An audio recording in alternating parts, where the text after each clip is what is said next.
क्या आप जानना चाहते हैं कि पुरुषोत्तम मास का अनादर करने पर क्या क्या हो सकता है? तो बने रहिए इस वीडियो में। एक समय की बात है कि दुर्वासा ऋषि के एक मित्र थे जिनका नाम था मेधवी ऋषि। उनकी एक बड़ी सुंदर और सुशील पुत्री थी, लेकिन उनकी धर्मपत्नी शरीर छोड़ चुकी थी, तो उन्होंने अपनी पुत्री का पालन पोषण स्वयं किया था।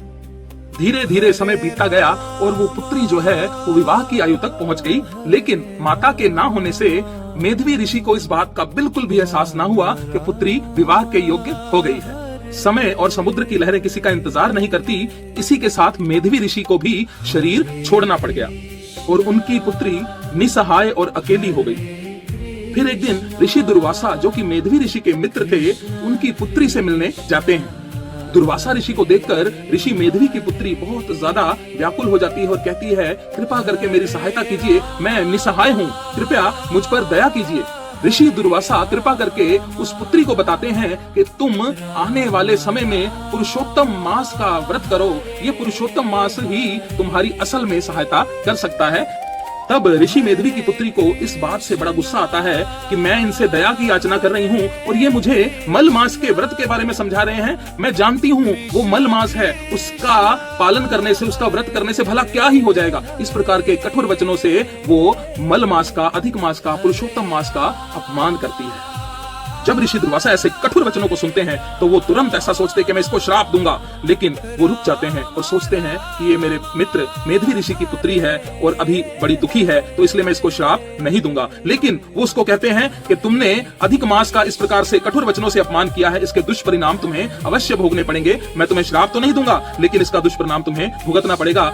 ऋषि दुर्वासा के वहां से जाने के बाद ऐसा वर्णन आता है कि उस ब्राह्मणी मेधवी ऋषि की पुत्री की सारी सुंदरता धीरे धीरे करके क्षीण हो जाती है और वो तुरंत आश्रय लेती है आशुतोष भगवान शिव शंकर का। तो भगवान शंकर की आराधना वो करती है कितने वर्ष? 9000 वर्षों तक वो कठिन तपस्या करती है भगवान शंकर की।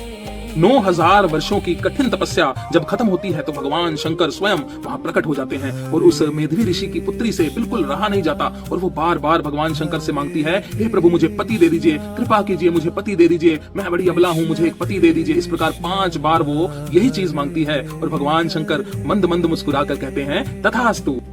तुमने 5 बार एक ही प्रार्थना की कि मुझे पति चाहिए, इसलिए मैं तुम्हें 5 पतियों का वरदान देता हूँ। तब मेधवी ऋषि की पुत्री को यह एहसास हुआ कि ये मैंने क्या मांग लिया, मैंने गलती कर दी, मैंने अपराध कर दिया, हे प्रभु मुझे क्षमा कर दीजिए। 5 पति कैसे हो सकते हैं एक स्त्री के? ये तो लज्जा का विषय है, लोग मेरा उपहास उड़ाएंगे। इस प्रकार से उसने क्षमा याचना की।